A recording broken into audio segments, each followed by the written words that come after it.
Hello and welcome to the knowledge source. So in today's session we are going to discuss about the inclusion of the petroleum under the ambit of GST. And as you know that because of the rising oil prices, there is a lot of demand that this petroleum will should be included under the ambit of GST. तो आज के session में हम जानने की कोशिश करेंगे कि अगर पेट्रोलियम को जीएसटी के अंडर लाया जाता है तो इसके क्या बेनिफिट्स हो सकते हैं और गवर्नमेंट ऑफ इंडिया को किस तरीके के चैलेंजेस अभी फेस करने पड़ रहे हैं। अगर बात करूं मैं कि पेट्रोलियम को जीएसटी के अंडर लाने की बात जहां पे होती है, तो इस सेशन में हम ये सब देखेंगे। तो चलिए स्टार्ट करते हैं। But before starting this session I would like to say you can join through our Telegram channel and Facebook channel where link is being given in the description so that you can get the notification whatever the new sessions we are taking.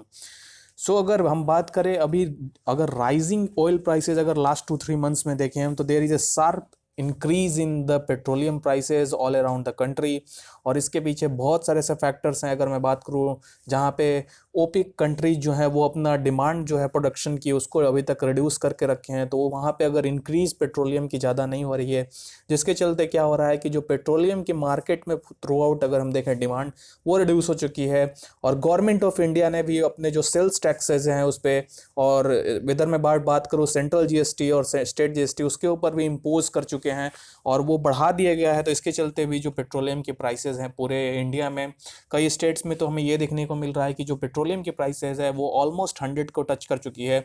तो इस सारे demand के under देखते हुए different economist ने भी questions mark किए हैं। और स्पेशली अगर मैं बात करूँ अभी अपोजिशन में जो पॉलिटिकल पार्टीज़ हैं, उन्होंने कहा है कि जो पेट्रोलियम को है उसको जीएसटी के एम्बिट में अंडर उसको लाने की ज़रूरत है। तो इससे हम देखेंगे कि अभी क्या गवर्नमेंट ऑफ इंडिया को चैलेंजेस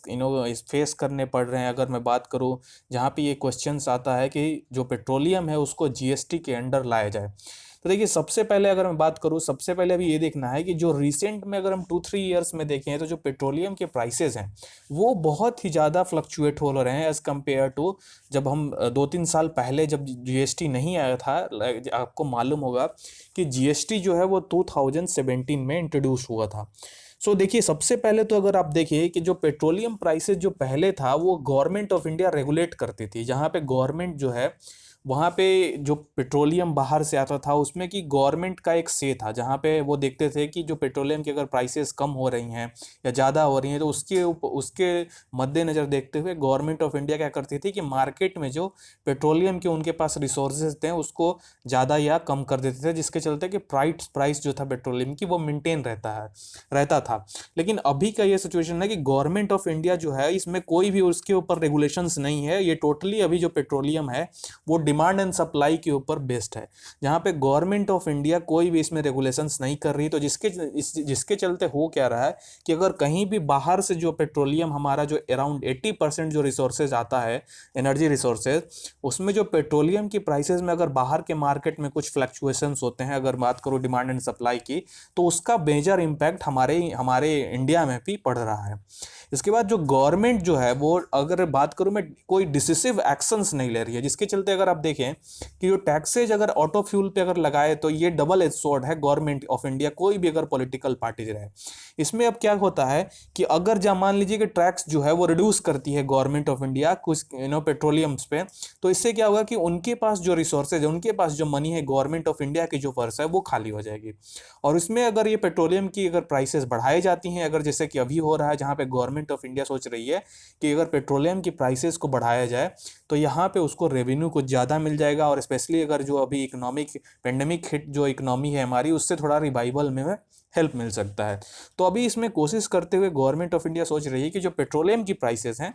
उसको कैसे भी थोड़ा सा इंक्रीज किया जाए ताकि रेवेन्यू आ सके। लेकिन ये जो है इसका चलते क्या हो रहा है कि पूरे डिफरेंट, अगर हम पूरे इंडिया में देखें तो प्राइसेस जो है पेट्रोलियम की बहुत ही ज़्यादा बढ़ गई हैं और लोगों को इससे बहुत ही ज़्यादा प्रॉब्लम हो रही है।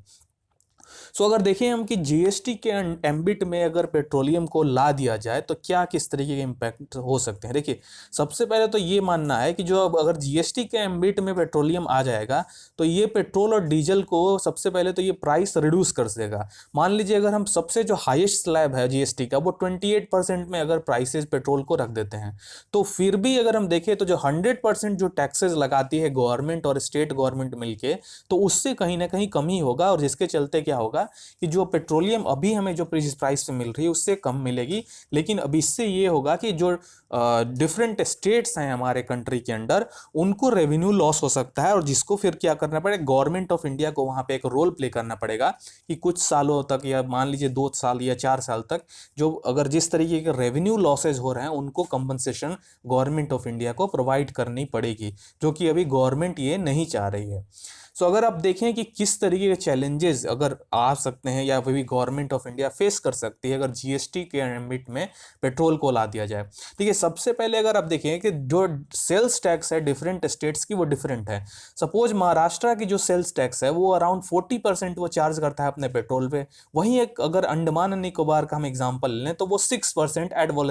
एड वैलोरम चार्ज करता है। अब इससे क्या होगा कि अगर मान लीजिए सभी स्टेट्स को एक ही ब्रैकेट में ला दिया जाए, मान लीजिए 28% के ब्रैकेट में ये जीएसटी के स्लैब में पेट्रोलियम को रख दिया जाएगा, तो इससे क्या होगा कि जो अगर प्राइसेज अगर मान लीजिए ज़्यादा बढ़ती हैं तो इसमें अगर सबसे जो हाईएस्ट राइज जो प्राइसेज होगी वो किसी को पे करने पड़ेंगे, अंडमान एंड निकोबार के लोग को पे करने पड़ेंगे, क्योंकि जो उनकी टैक्स स्लैब है वो अभी 6% से 28% हो जाएंगी। तो इस तरीके की सिचुएशन है जहाँ पे कई स्टेट्स को रेवेन्यू लॉस हो सकते हैं और कई स्टेट्स को जो है उसमें कई बेनिफिट्स हो सकते हैं। तो इस तरीके के हमें सिचुएशंस देखने को मिल सकते हैं। इसके बाद सबसे बड़ा अप्रीहेंशंस डिफरेंट स्टेट्स के अंडर में है कि अगर जीएसटी के एम्बिट में लाया जाएगा तो उनके लिए एक मेजर रेवेन्यू लॉस होगा। और इसमें अगर हम देखें तो ट्रेडर्स और एनालिस्ट का ये मानना है कि अगर जीएसटी के अंडर में ये लाने से क्या होगा कि जो पेट्रोलियम की प्राइस है वो अराउंड 4 से 5 पर लीटर ही कम हो सकेंगे, उनका ये मानना है। और जिससे लेकिन हमें लॉन्ग टर्म में ये देखना पड़ेगा कि डिफरेंट स्टेट्स जो है उनकी रेवेन्यू में हमें शॉर्टफॉल देखने को मिल सकती है। और अगर पेट्रोल को अगर जीएसटी के एम्बिट में ये अगर लाने से ये फिर हो सकता है कि जो कंपनसेशंस गवर्नमेंट ऑफ इंडिया अगर प्रोवाइड करे कुछ समय तक अराउंड लाइक 2 और 3 ईयर्स तक, जहां तक उनकी जो लॉस है रेवेन्यू की उसको कुछ हद तक कंपनसेट किया जाए और फिर वो अपने आप को तैयार किया सके, क्योंकि अगर जो ये रेवेन्यू लॉस होगा उसको तो ओवरनाइट वो कंपनसेट नहीं कर पाएंगे कोई भी स्टेट्स डिफरेंट वे में अपना रेवेन्यू जनरेट करके, तो उसके लिए कुछ टाइम देने की जरूरत पड़ेगी और गवर्नमेंट ऑफ इंडिया को इसमें एक बड़ा मेजर रोल प्ले करना पड़ेगा। सो मैं आशा करता हूं कि इस सेशन में आपको कुछ नया सीखने को मिला होगा। So that's it for today, thank you as always for joining.